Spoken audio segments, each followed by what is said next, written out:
Welcome to Heart Talks. Today we have a truly special guest, a global voice whose songs have touched millions. She is candid, powerful, and deeply human. Please join me in welcoming Adele. Thank you for being here. We'd love to start at the beginning. Tell us about your childhood, where you grew up, and what music meant to you then. Thank you so much for inviting me. I'm glad to be here and to have a real conversation. I grew up in Tottenham with my mum. We didn't have much, but there was always music. My mum played old records and I would sing along. Music became a way to understand my feelings and to keep myself company. I never expected any of this, but I'm grateful for every moment and every song that people hold close. It's striking how early experiences shape our art.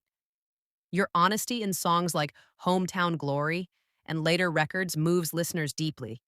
I want to explore how those small moments, family dinners, heartbreaks, quiet walks, became the source material for such honest songwriting. Could you describe a moment from your youth that you now recognize as a turning point for your music? There's a memory I return to often. Standing in front of the mirror, learning to sing, pretending to be someone brave. I remember listening to my mum's records late at night and feeling like the music understood me. When my father left, I felt empty, and music became the place I could put that hollow. Writing at 16 about home and loyalty felt like a lifeline. You've been honest about how writing is both creative work and emotional therapy. Fans feel this intimacy in your music. For this next part, could you walk us through the major chapters of your life? Love, heartbreak, motherhood, reinvention, and explain how each of those chapters shaped the albums you made and the person you became? Please take your time. We'd love a full, heartfelt reflection. I can try to do that, walk you through the chapters. It feels strange to look back and put things into neat boxes because life is messy, but I'll try. When I was very young, music was the thing that felt like home. My mum played all kinds of records and I would lose myself in those voices. I remember feeling intensely alive when I sang, as if I could step out of myself for a moment and be someone who knew what she wanted. That feeling stayed with me. My teenage years were a kind of rehearsal for what came next. I was obsessed with writing down how I felt, little lines, scraps of melodies, anything to pin down that sense of being unsettled. Hometown Glory was written from that place, a mixture of stubbornness and yearning, a love for where I came from and the fear of leaving it behind. Even then, I felt that songs could hold things I couldn't say to people directly. Then came the first real heartbreak that shaped so much of my early work. I didn't know back then how public that grief would become, and I certainly didn't know how those songs would thread into other people's lives. I wrote 21 out of a kind of furious honesty. There wasn't a strategy. There was only the need to be truthful. I think that authenticity is why it connected. You can only write like that when you surrender to the feeling and let it be ugly or vulnerable. Fame after that was bewildering. Suddenly, the small private act of writing became a large mirror held up for everyone to look at. It made me protective. I wanted to keep some parts of myself safe and away from cameras and columns. The tabloids and the attention can distort things. People start to talk about you like you are a public possession. That's when I learned the importance of boundaries. Choosing to step back when I needed to was not a sign of weakness, but a way to preserve the parts of me that still felt like mine. Becoming a mother shifted everything. My son is the center of my world in a way I couldn't have imagined. He made me question how I wanted to show up in the world. I didn't want the noise of fame to be the soundtrack of his childhood. Parenthood also softened me and changed my priorities. It made me kinder to myself and more patient with the process of becoming. That gentleness found its way into later songs where the fury was tempered by acceptance. There was also the personal reinvention that came after marriage and divorce. Those years were messy. They were full of learning how to be honest without destroying the people I love, and how to rediscover myself. When relationships end, it's not a single moment of pain. It's a long, complicated unraveling. I learned about responsibility and the ways we hurt one another even when we love deeply. Creatively, each album has been a kind of self-portrait at a particular age. 19 felt impulsive and wide-eyed. 21 was heartbreak and theatrical sorrow. 25 was reflection and looking back with a protective gaze. 30 was confessedly a catalogue of my attempts to rebuild, to forgive, and to move forward. I write because I'm trying to understand myself. Even the quiet songs are loud in their honesty, small admissions that we all carry. I also want to talk about the tools I use to write. Sometimes a melody comes first. Other times a single line will haunt me until I sit down and finish the song. I keep notebooks everywhere. I steal little phrases from conversations, from overheard lines, from the way someone pauses in the street.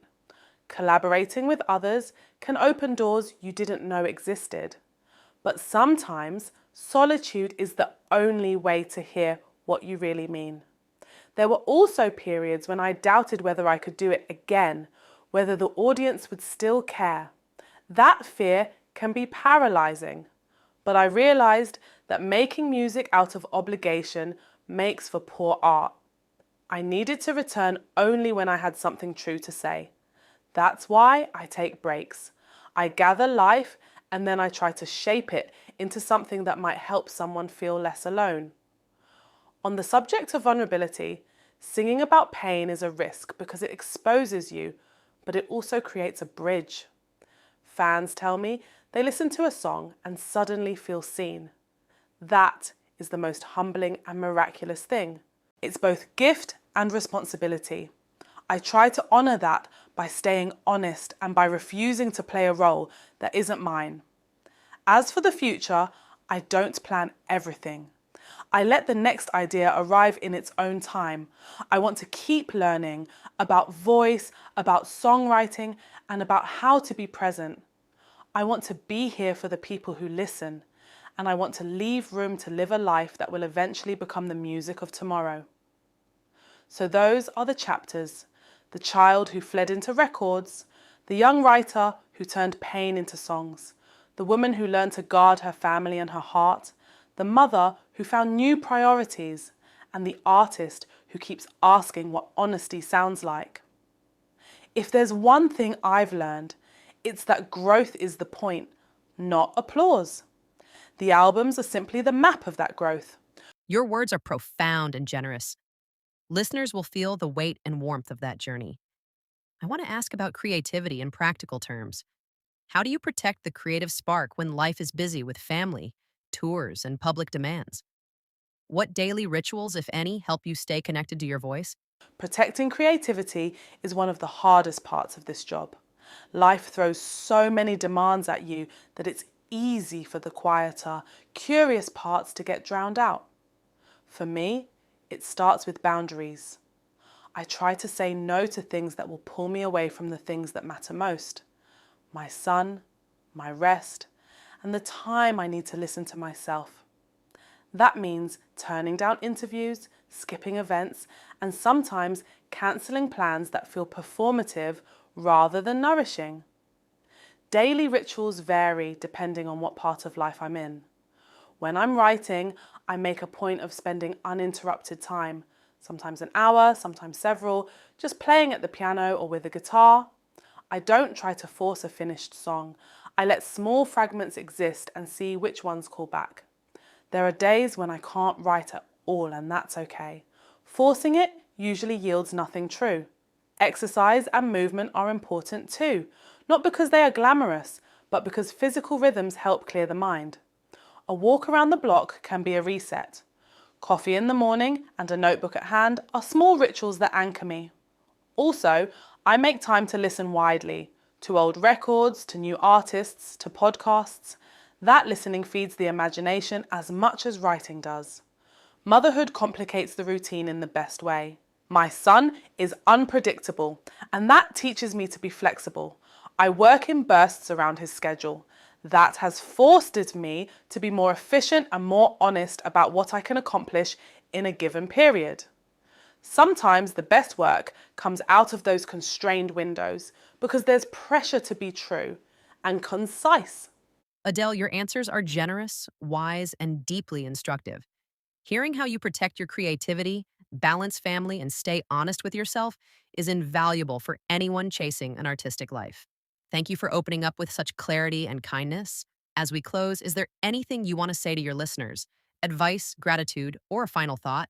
Thank you for listening. Be gentle with yourselves, pursue honesty in your work, and cherish the people who make you feel safe. That matters more than applause. And that concludes today's episode of Heart Talks. Thank you to Adele for sharing such meaningful stories and insights, and thank you to everyone who joined us.